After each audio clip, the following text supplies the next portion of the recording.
Movie शुरू होती है और हम नोटों से भरे हुए कमरे के अंदर दो आदमियों को देखते हैं। इसमें से एक बड़ी कंपनी का प्रेसिडेंट है और दूसरा इसके लिए काम करता है और इस लड़के का नाम यू है। यहाँ प्रेसिडेंट उससे कहता है कि नोटों को बैग में भर दो और अगर तुम्हें भी कुछ पैसे चाहिए तो यहाँ से जितना चाहे उठाकर ले जा सकते हो। यू उन पैसों को उठाता है, उन्हें सुनता है और वापस रख देता है। इसके बाद हम प्रेसिडेंट की वाइफ को देखते हैं जिसका नाम ओके है। इनके साथ ही उनकी बेटी नामी भी रहती है जिसका कुछ सालों पहले ही डिवोर्स हो चुका था। दूसरी तरफ हम प्रेसिडेंट के बेटे चुल को देखते हैं जो कि मीडिया के सामने माफी मांग रहा था क्योंकि उसने कोई लॉ तोड़ा था जिस वजह से उसे जेल होने वाली थी। उधर प्रेसिडेंट की पूरी फैमिली भी टीवी पर इसे देख रही होती है और वो लोग उसे बचाने के बारे में सोचने लगते हैं। अब चुल को बचाने के लिए प्रेसिडेंट एक गवर्नमेंट के आदमी को बुलाता है जिसका नाम रॉबर्ट होता है।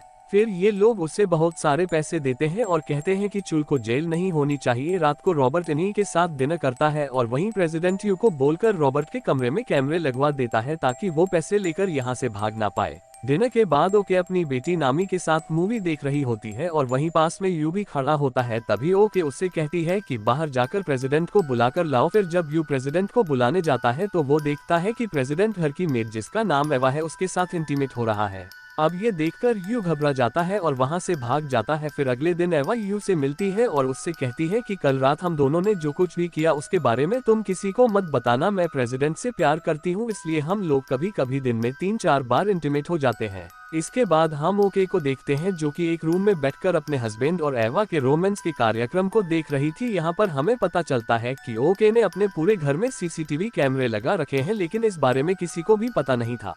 अब अपने हस्बैंड के कार्यक्रम में उसे मजा नहीं आ रहा था इसलिए वो बेहतर एक्सपीरियंस के लिए हेडफोन लगा लेती है। लेकिन फिर कुछ देर बाद पता नहीं उसे क्या होता है कि अचानक से वो गुस्सा हो जाती है और उस हेडफोन को तोड़ देती है। फिर अगले दिन ओके एवा से पूछती है कि क्या तुम अपने बच्चों से मिलने फिलीपींस नहीं जा रही हो, जिस पर एवा उससे कहती है कि मुझे वहां पर जाने की जरूरत नहीं है क्योंकि कुछ ही दिनों में मेरे बच्चे यहाँ आने वाले हैं।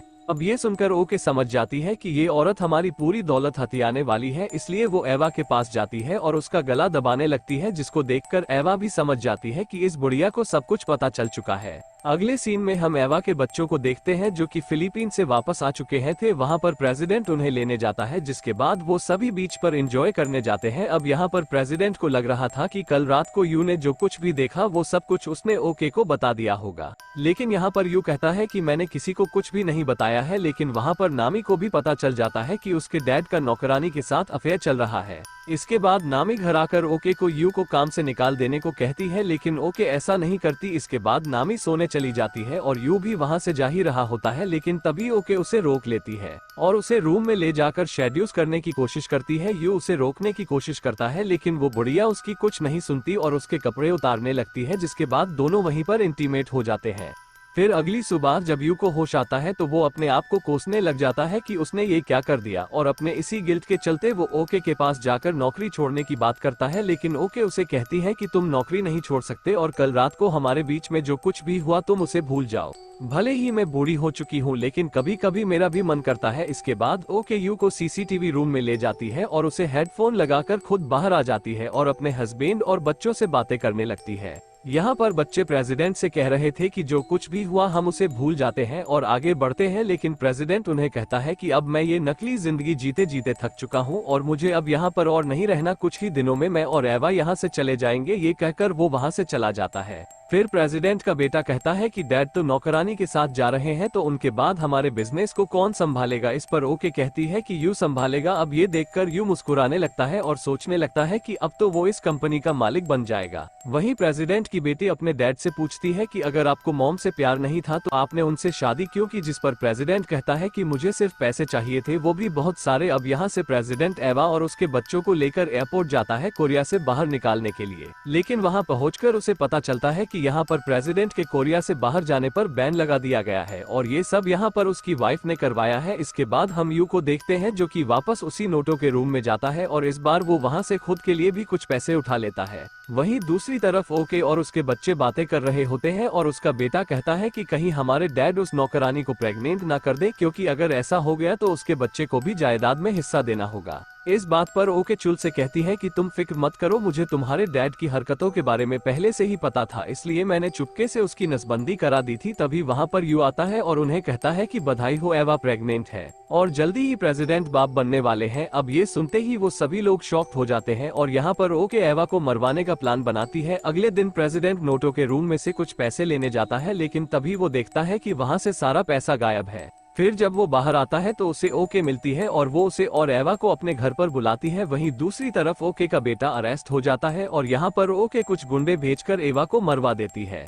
इसके बाद हम यू को देखते हैं जो कि एक रूम में बैठकर चोरी के नोटों को गिन रहा होता है। वहीं वो कैमरे में भी देख रहा होता है क्योंकि उसे पता है कि ओके कहीं न कहीं से बैठी उसे देख रही होगी। फिर जब प्रेसिडेंट घर पर आता है तो वहाँ पर उसे एवा की डेड बॉडी स्विमिंग पूल में तैरती हुई मिलती है। अब ये देखकर प्रेसिडेंट पागल हो जाता है और उसे बचाने के लिए स्विमिंग पूल में कूद जाता है, लेकिन तब तक एवा मर चुकी थी।